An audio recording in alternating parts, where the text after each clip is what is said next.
All right, here we are, the Hardwood Huddle, courtesy of backsportspage.com. We are back.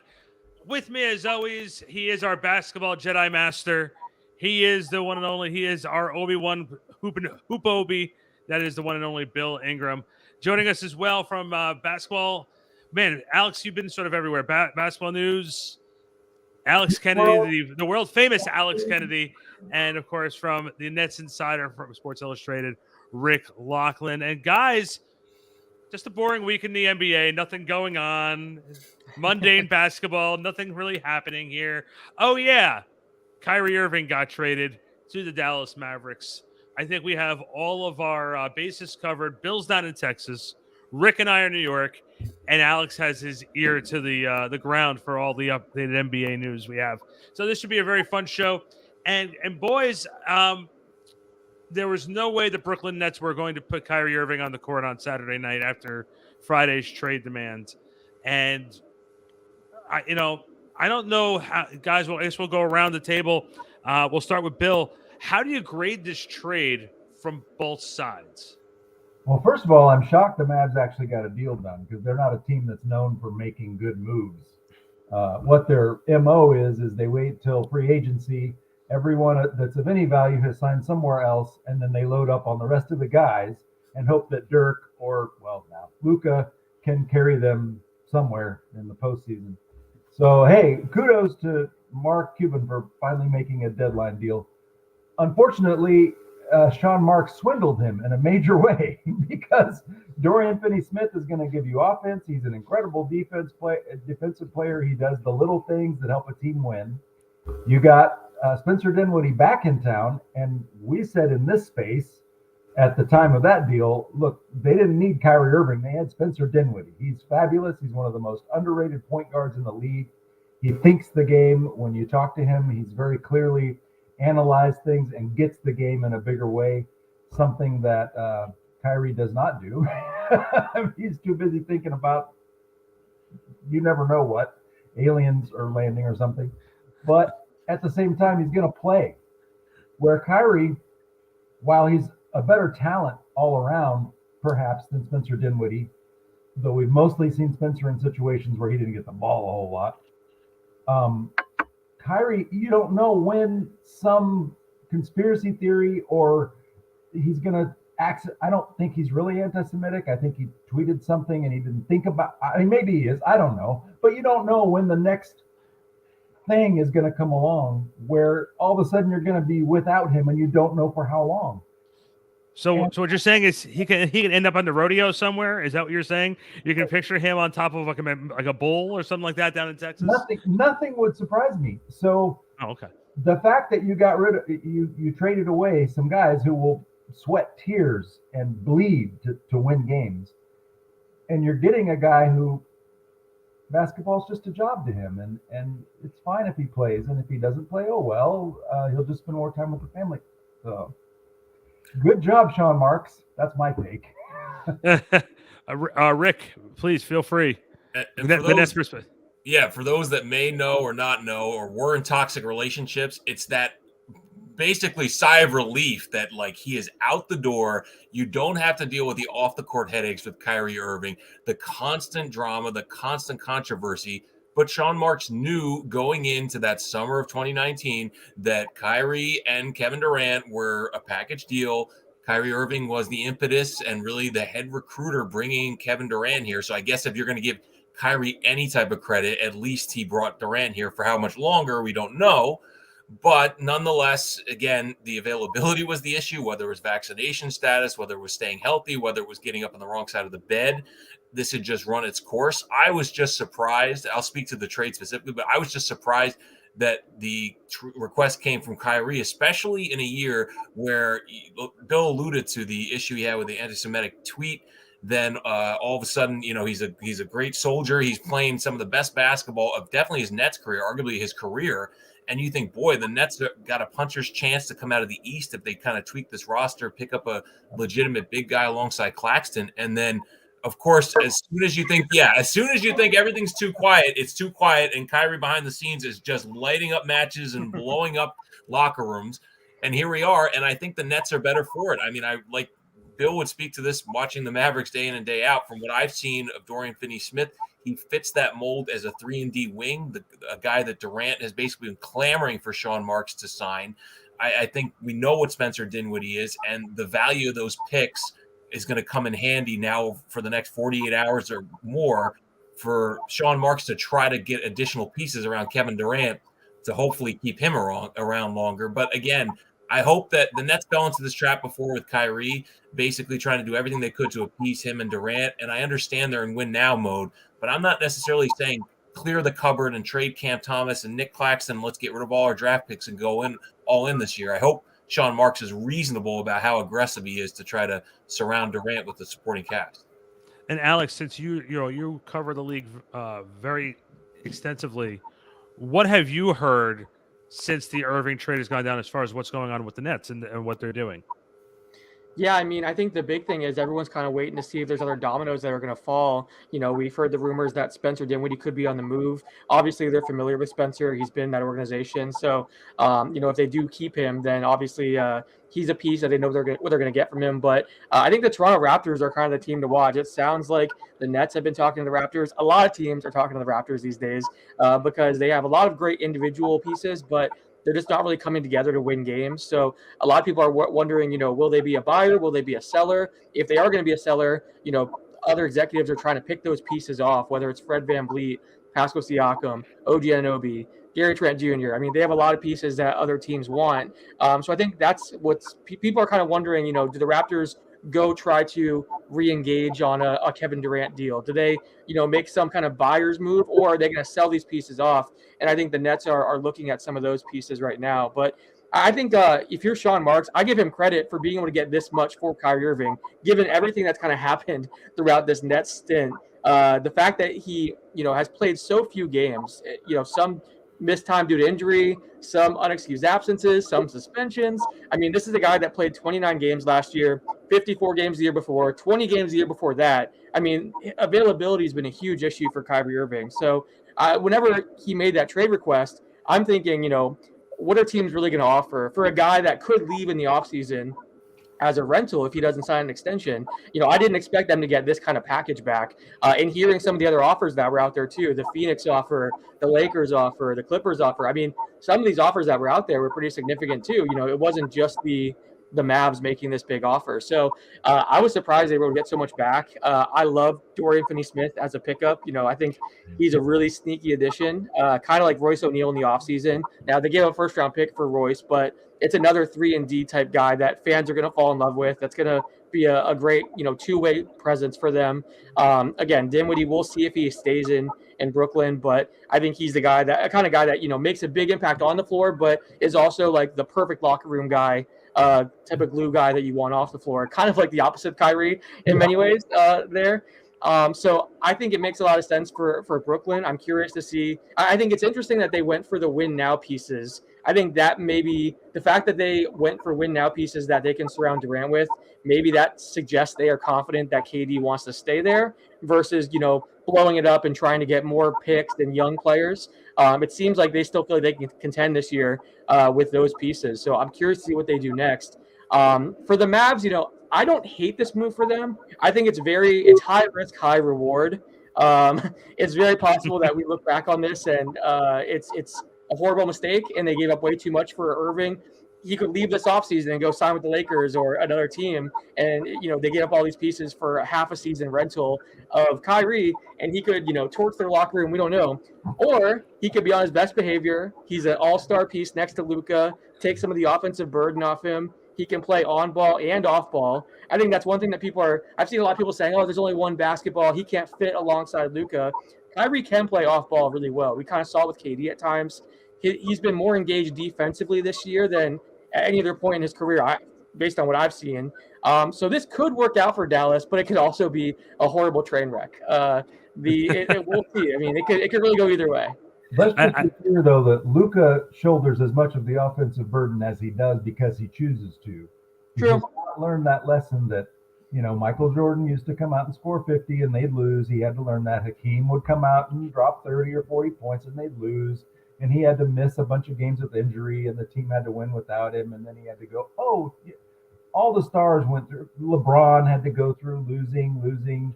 Finally, ironically, it was Akeem. Kobe sent him to talk to Akeem, and Akeem helped him have this same epiphany that, gosh, those other guys, they matter. Watching Luka play, as I do often, it's really frustrating to watch his complete inability. You think the other guys on the team are garbage until he's out and Spencer Dinwiddie starts and everybody has 15 or 20 points. Like, okay, it's not that the team isn't good. It's that Luka has not figured out that Luka scoring 50 and you beat the lowly Detroit Pistons is not a formula for beating most teams in the league. Yeah, maybe Kyrie changes that. Maybe he has a mutual respect there, and maybe he is willing to kind of, give up some of that offensive burden to Kyrie going forward. It'll be interesting to see. I mean, they're definitely going to be one of the most entertaining 1-2 punches in the league. Arguably the best ISO duo. So we'll see if they end up being a duo that just ends up taking turns running isolation plays, or if they can kind of figure out the on-ball, off-ball connection there. But it should be interesting. That worked early when you could just ISO all the time. Well, not only that, but they had made a comment that Jason Kidd really likes to have the 2 to 3 ball handlers on the floor at one time. Losing Jalen Brunson for Dallas last year was a very big loss for them because it complemented what Luka was doing as well, especially during the playoffs. So having another guard on the floor that can handle the ball to take the pressure off of Luka is a very, very important thing.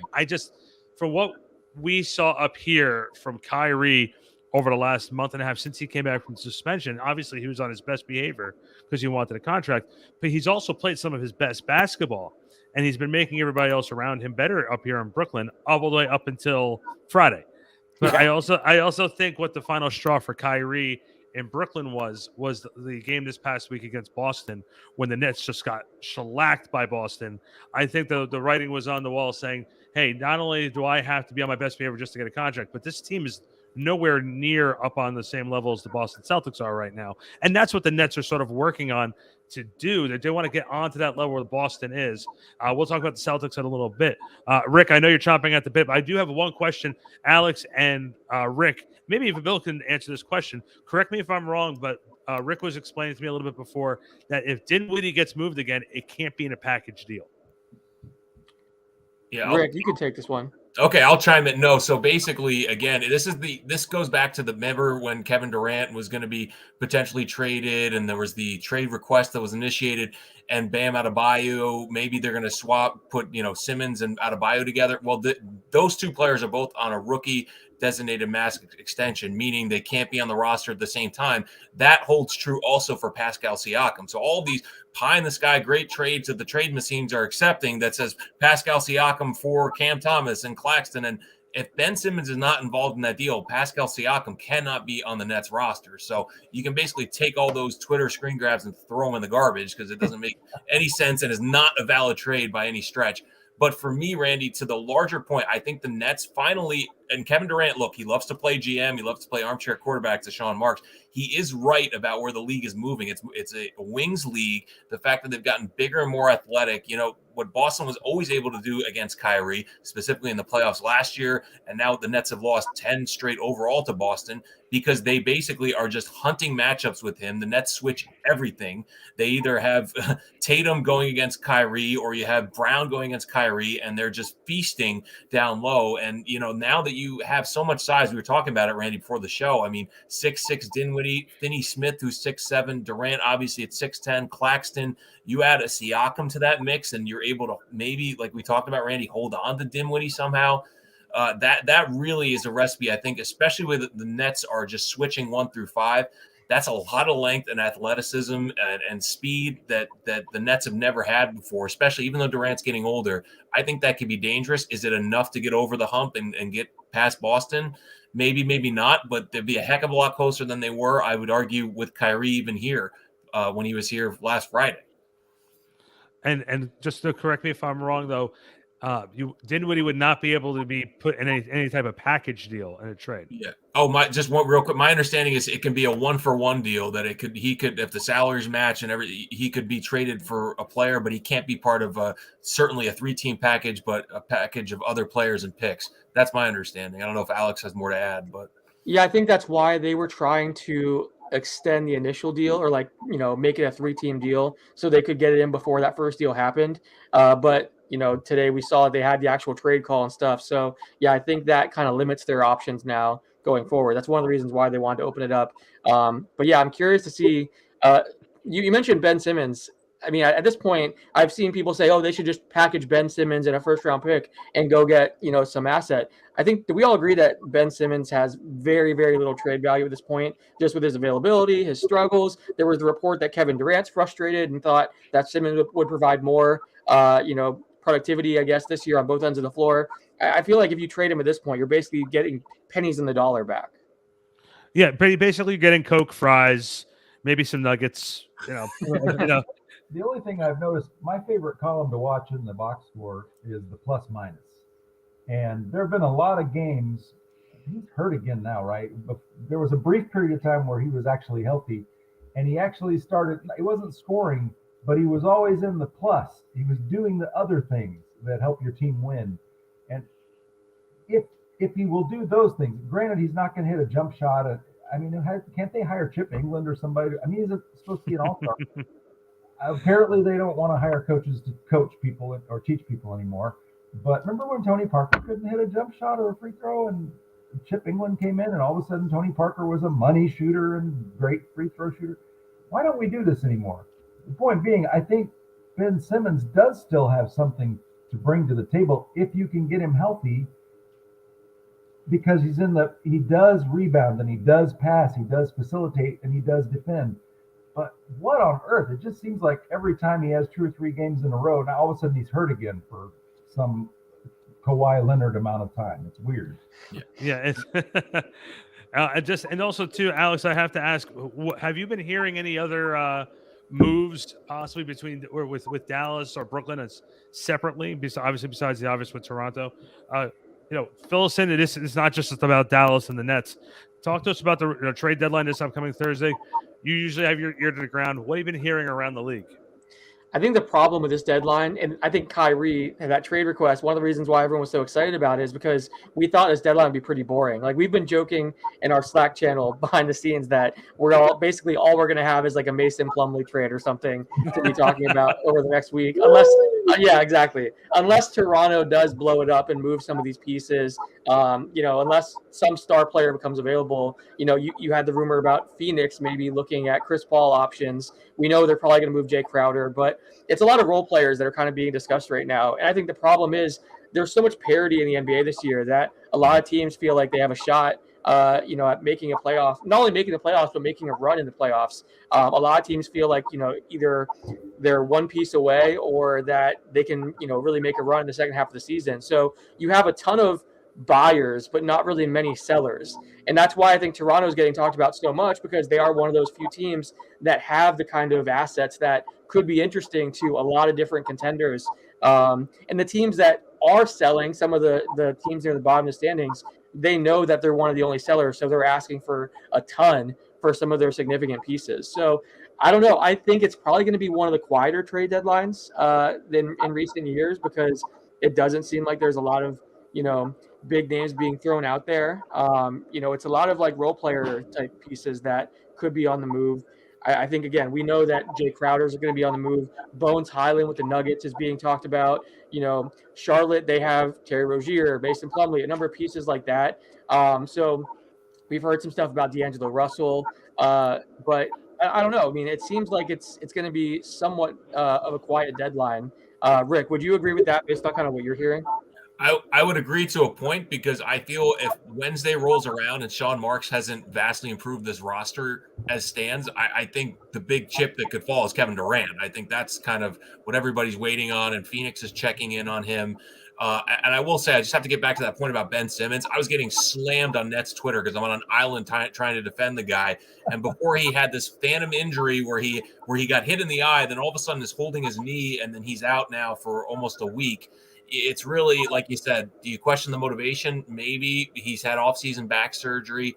I read reports that Toronto did have some preliminary interest in Ben Simmons in the summer. So whether that's a high level interest, low level, I don't know. But at least there's some interest there from Masai Ujiri that you could kind of include him in a package, because I think Durant is frustrated with Simmons' lack of availability, because as Bill said, when he does play, his value is coming in the intangible category. He reminds me, and I'm going to get slammed for this too, but a poor man's Jason Kidd, because he can impact the game without scoring and without doing all the things when you look in the box score that jump out to you, because he does make those plays, but doesn't look fully healthy to me. He had a stretch pretty much in November where he was starting to stack some nice triple doubles, look like he's trending in the right direction. And then he's getting dinged up and little nagging injuries here or there, and he's missing a couple games. And so I think, if Durant's 34, turning 35 years of age, they're in win now mode. He's not going to wait around on a hope and a wish and a prayer that Simmons is going to be mentally focused and ready to play and healthy enough to be there for the rest of the year. I think Alex made a great point too, talking about the parity in the league. When you look at the standings, even Golden State, of course, now Steph Curry, it seems like the odds are just against Golden State this year for whatever reason. Every time they start to put something together, they get hurt. But even they're not out. I mean, there's a lot of teams that if you could just get hot at the right time and then you catch the right opponent in the postseason, Denver looks amazing. They're running away with the conference. But are there teams that could beat them in a 7-game series despite that? Yes, because the difference between them and the rest is, a handful of games. So, the right tweak move could be the blockbuster move in this scenario. Just that right guy to do just the right thing at just the right time. The, Jerome Kersey, the Bruce Bowen, the Jason Terry, the guy that's going to make the big play in the right situation, or even the Mavs championship run against them when they beat the Lakers with Peja Stojakovic had an incredible series. Didn't appear at all the rest of the playoffs, but that kind of guy could be the key when everything is really stacked as closely, especially in the West. Or Kyrie Irving. Wow, I mean, maybe. Don't talk crazy. I had to go there. I'm sorry, Bill. How crazy is it that the Mavs championship odds, they went from 8th in the West to 2nd in the West after that trade? Isn't that crazy to you guys? Yeah, I think because you don't know what you're going to get out of Kyrie. I'm looking at the standings now, and I'm looking at the lower level teams to see if some of these teams would be sellers.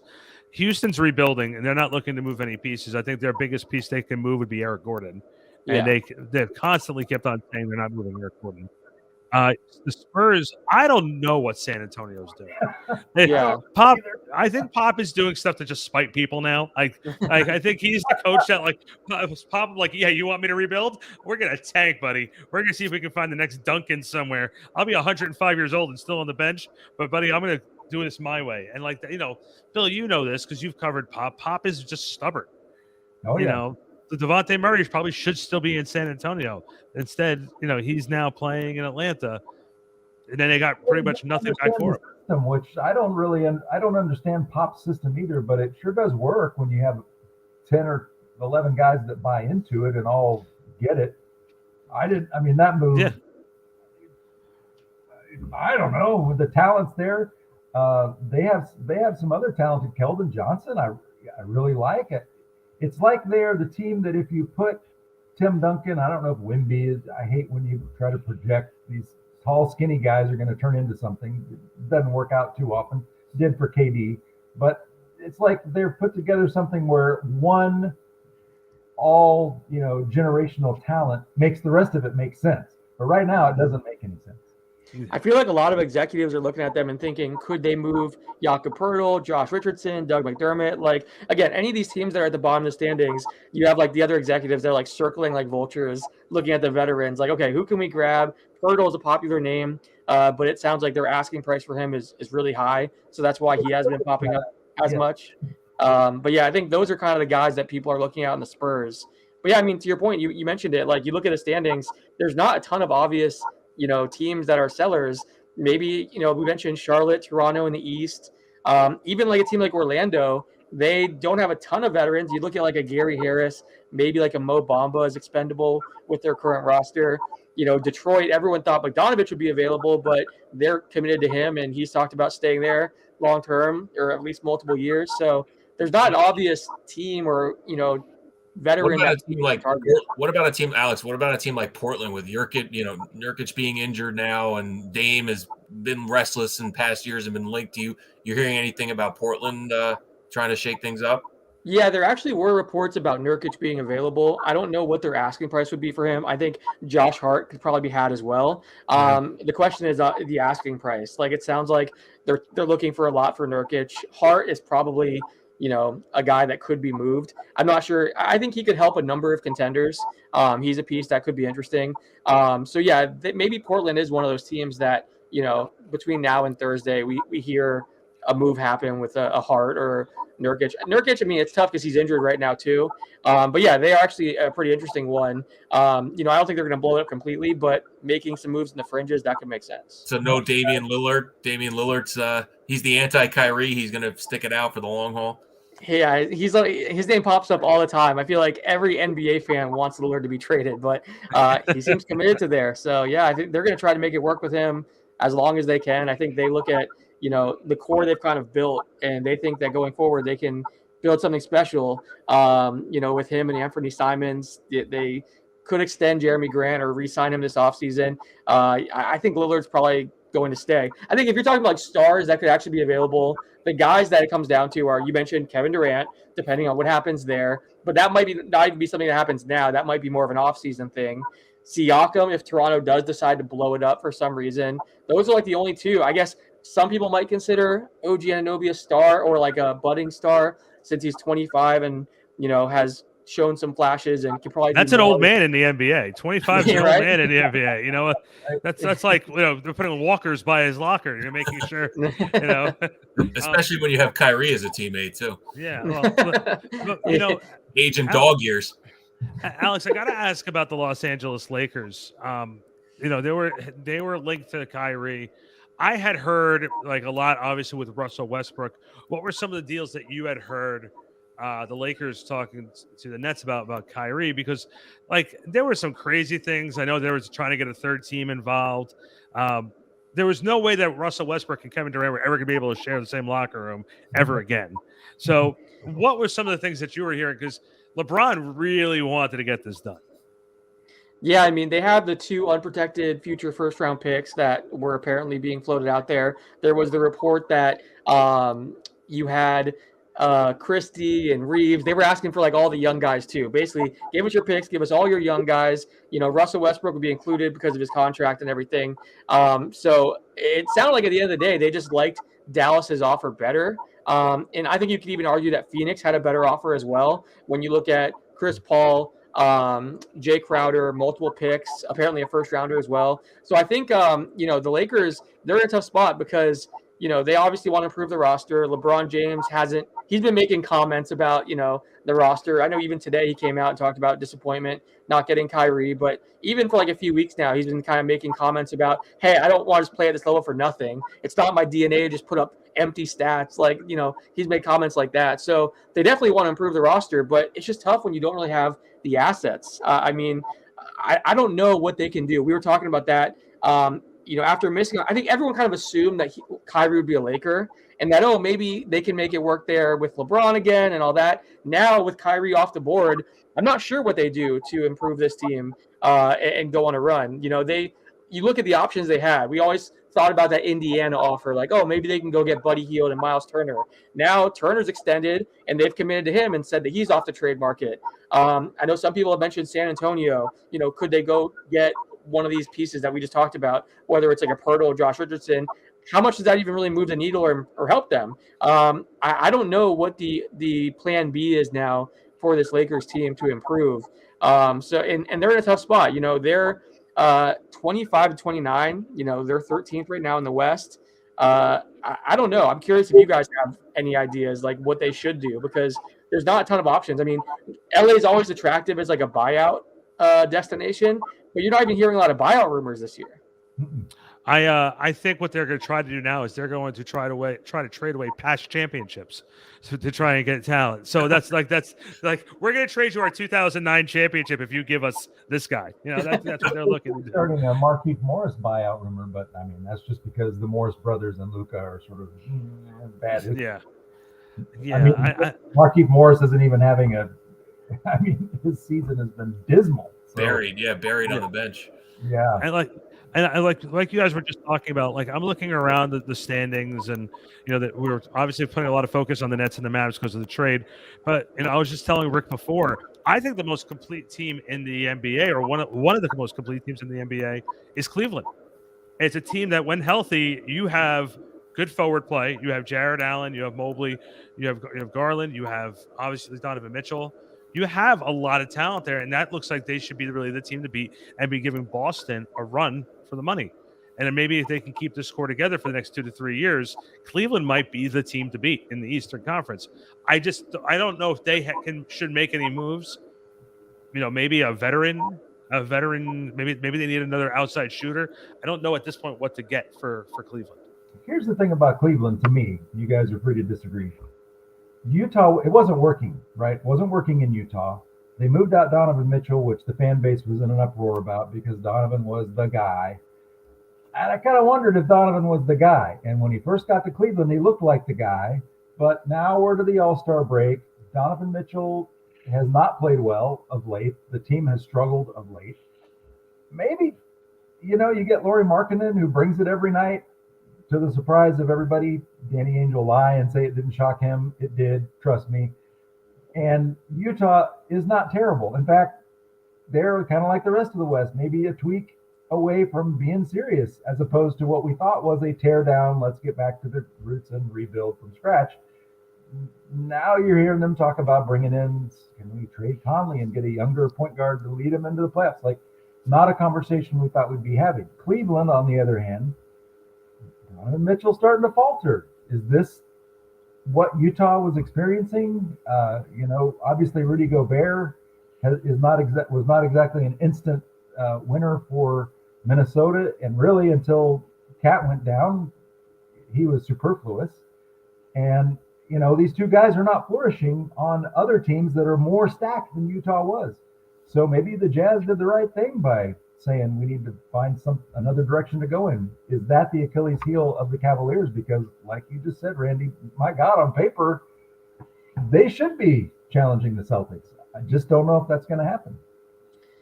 I personally like the Cavs and kind of what they've built, especially like going forward. I think they have a really nice, young backcourt. Like Garland and Mitchell are I think are going to be a nice 1-2 punch going forward. I love the combination of Evan Mobley, Jared Allen. I think they're one of the few teams that are really good on both ends of the floor. Like right now, they have the number 1 defense in the NBA. They're 10th in offense. They've shown when they're, at full strength, that offense is even better, than probably where they're currently ranked. So I think they don't get a ton of attention like nationally because of the market that they're in, but they're a pretty fun team to watch. With Mitchell, there definitely been times where he looks great, and as Bill was mentioning, times where he struggled and hasn't looked as good. I'm wondering if part of that is just him getting acclimated to, a new situation, new teammates. It was kind of surprising how dominant he looked out, early on because of the new situation and the adjustment period he was going through. Part of that was Garland was out for certain games, so he was kind of stepping in and trying to just take over. I think he's trying to figure things out whenever they're at full strength, how he can, still make the same impact. But I like this team. I think they're really, really interesting. Again, they're one of those teams that in a normal trade deadline, they'd be a buyer. And we even saw, was it last year that they went and got Karis LeVert and, they were trying to basically push their chips in and say, hey, we think we're a good enough team to make a run potentially or go on make the playoffs. They did that last year with Karis. So I think they would like to go add some kind of veteran, but again, there's really not a ton of options out there. But I like this team. I think they are really interesting come playoff time, and then they shouldn't go anywhere. I mean, this is a young core that is locked out going forward and, should grow together pretty nicely. So I actually like what they've assembled there. And I like the roster top to bottom. I will say they have kind of the Nets problem, but even probably larger scale because you have Donovan, you have 2 undersized guards and Darius Garland and Donovan Mitchell that, they're not really two-way players, right? So, I mean, you're going to match up against Giannis and Chris Middleton or Tatum and Brown. That's trouble. I don't care how great Jared Allen is at protecting the rim and Evan Mobley. They're going to get exposed in a 7-game playoff series. So I think they have to, obviously, you're not moving Mitchell. Garland has some value. I wonder if they kind of down the road, obviously not before the trade deadline, look to kind of finagle things there. But like you said, I think they're going to be that solid, probably 3rd or 4th team, depending how the top of the East gets reshuffled over the next few years, and could go higher depending on what moves they make. And I was going to ask Alex, I've heard some where there's smoke, there's fire. I don't know if this is just smoke though, but with Chicago to me is one of the more interesting teams to keep an eye on, because it seems like Zach LaVine has really soured on the direction of the team. DeRozan's getting kind of restless. Are they those two guys specifically? And I've heard Vucevic like a little bit more whispers about him potentially being available. Or is Chicago more in a seller's mode right now than buyers? Yeah, that's actually a great one, just because it has not worked the way they hoped it would work. Now, obviously, part of that is injuries. You've had a number of guys out. Lonzo Ball is constantly injured. I think you've heard some rumors about like Alex Caruso and some of those pieces and whether, they could be on the move. But yeah, eventually you got to wonder, will a guy like Zach LaVine potentially be on the move? Could a guy like DeMar DeRozan be had? I would not be surprised if those guys, maybe not before the trade deadline, but maybe this offseason, if we're hearing rumors about those guys being available. I forget Vucevic's contract situation, but I want to say he's nearing the end of his contract. So there's that situation to keep an eye on. They have a guy like Patrick Williams that's still pretty young, and even though he's kind of disappointed to a certain extent, he still has some potential, some upside. So yeah, they're actually a really interesting team to watch, just because they have disappointed.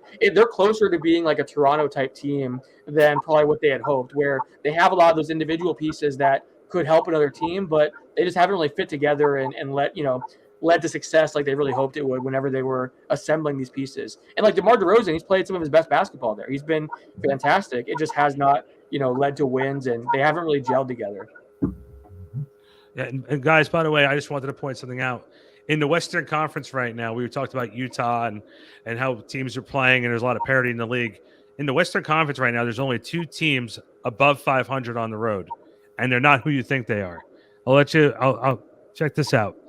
Right now, Brooklyn Nets, right? Oh no, I'm talking in the Western Conference. Oh, I'm sorry. Wow. In the West, it's the Sacramento Kings 13-12 away from their home, and the Clippers 16-15.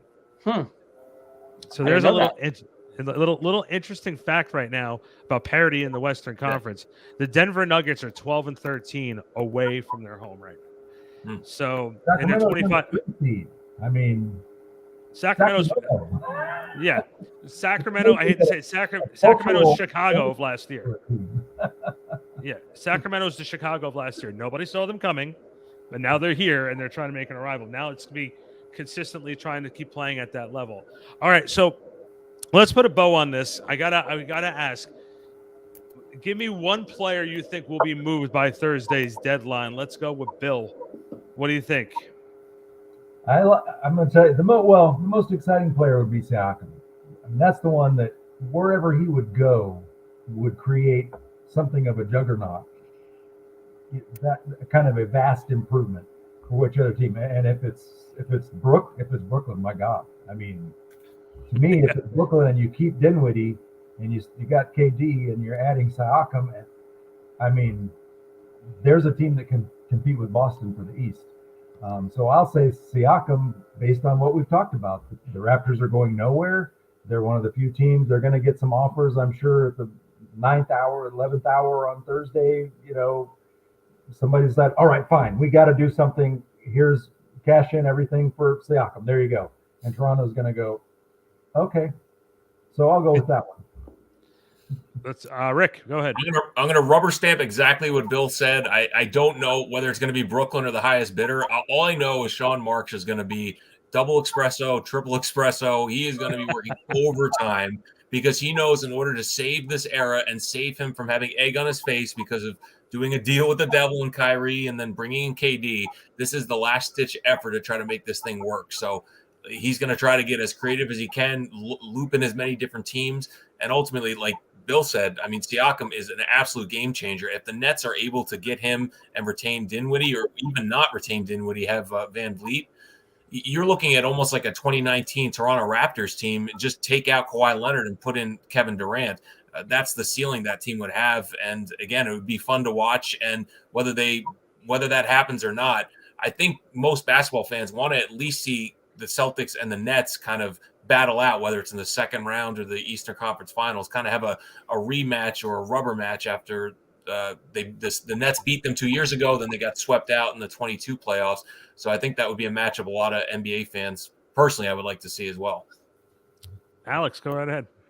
Yeah, I would love a Siakam trade. That would be a ton of fun. If I had to predict, like, gun to my head, hey, this guy better get traded, you can't be wrong, I would obviously go with like a boring answer, like a Jay Crowder or a Bones Highland. You know those guys are going to get moved. But if we're looking for like the sexy answer that we're all excited about, that you're like texting your friend about, probably Fred VanVleet, OG Anunoby. Like, even if we can't get to that Siakam level trade, Toronto's going to do something. I think VanVleet probably makes the most sense, just given the fact that he has a player option for $22 million this offseason. He's going to opt out. So I think there's some fear. If you're Toronto and you feel like we're not going to be able to re-sign VanVleet, or you don't maybe want to re-sign him given what he's going to cost, it makes sense to move him now and get something back in return rather than lose him for nothing. Whether it's, again, we mentioned Brooklyn. There's been talks about Brooklyn with VanVleet. And one thing that has kind of been out there is that there's a lot of teams that want point guards. Phoenix, the Clippers. There's a lot of these teams that are looking to upgrade their point guard position. So does Toronto get an offer for VanVleet that blows them away and makes them consider that? And then it leads to the question, if you're moving VanVleet, do you look to move someone else like OG or Pascal? So, I think Toronto's kind of the key to this whole deadline. So again, boring answer, Jay Crowder, Bones Highland, one of those kind of guys. Toronto, one of these star players is probably my pick if I had to go with a sexier answer. But the consensus is that Sean Marks is going to be working the phones harder than Adrian Wojnarowski, which is really saying something. Yeah, which is really saying something. Yeah. I'm going to go with two guys, one from Brooklyn and one from, believe it or not, Charlotte. I the one from Brooklyn, Seth Curry has an expiring deal this year, and that's going to be very attractive.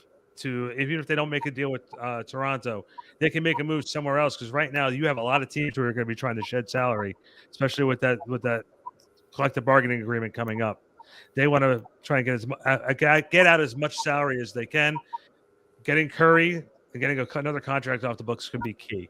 So I can, if you keep an eye on Seth Curry moving, and I heard some rumblings between two different players in Charlotte wanting out of there. One being Terry Rozier, and the other one being Gordon Hayward. Now, Hayward's contract was a disaster to try to pick up. But there's always a deal that could be made. And right now, you want to keep a certain young player happy in Charlotte right now, especially since he doesn't get along with one of those two players I just mentioned. So I think that right now, a deal for one of those two could be in the works for this upcoming Thursday. So I'll throw that out. I like the Rozier mention. I think he's those teams we mentioned, the Suns, the Clippers, all these teams are looking for a guard that are kind of in that market for VanVleet. They're going to be talking about, Rozier as well. I'm sure they're in the mix for Conley, Kyle Lowry, all these guards that are kind of being mentioned. They have the same few teams that are looking at them, and it probably comes down to asking price. Like, these teams are going to weigh their options. What does it cost to get VanVleet versus Conley versus Rozier versus D'Angelo Russell? I'm sure all those teams are having those conversations, but I like the Rozier mention. But you do it's funny, you did out of the facilities if you get. Did you read that story about D'Angelo Russell being like a witch or something, or he's afraid of witches? Anyway, it's funny. You mentioned the name before, Alex, and it was very, very interesting. You said Kyle Lowry. Has there been a team that had a bigger drop off from one season to another, like the Miami Heat have been this year? They have just been putrid at times. It's crazy, yeah. And that's where you have to wonder, like, if someone like Kyle Lowry's out there, how much value does he really have? Like, what would the asking price be? I'm sure teams, obviously we saw in Toronto, he was always one of those guys that, contributed to winning way more than the numbers suggested. But at his age and with that contract, I'm not sure what the return would be for a team like Miami. But there have been rumors out there, teams like the Clippers and Suns, talking about a Lowry deal. But yeah, they've definitely taken a step back. It's really interesting. I think I'm curious to see what happens with Miami, because I do think they're, given the struggles and the regression there, do they look to make a move? That could be interesting. And it's Pat Riley. I mean, we know that he's always looking to kind of make that big swing. They've been linked to OG Anunoby and some of these guys as well. You had a report today that they're monitoring the Kevin Durant situation. No idea what they'd be giving up. I mean, I'm guessing Tyler Hero and like a package like that, but I'm not sure how that can possibly, top some of these other offers that are out there. But It's Pat Riley, so I'm sure he's gonna be working the phones. Pat Riley reminds me of Sylvester Stallone in Tulsa King. You know, you just you just don't want to mess with him. You know what I mean? All right, this has been the Hardwood Huddle. Thank you, Alex Kennedy. Thank you, Rick Laughland. Guys, hang tight for 1 second. We get off air. Really appreciate everybody. We're back to Hardwood Huddle. First episode in a long time. What a way to come back. The trade deadline edition. We'll be back probably next week. Bill and I talking hoops and hopefully reacting to something big happening, not just Jay Crowder. That's what for Bill Ingram. I'm Randy Zelia, Alex Kennedy, Rick Laughland. We'll see you next time here on the Hardwood Huddle.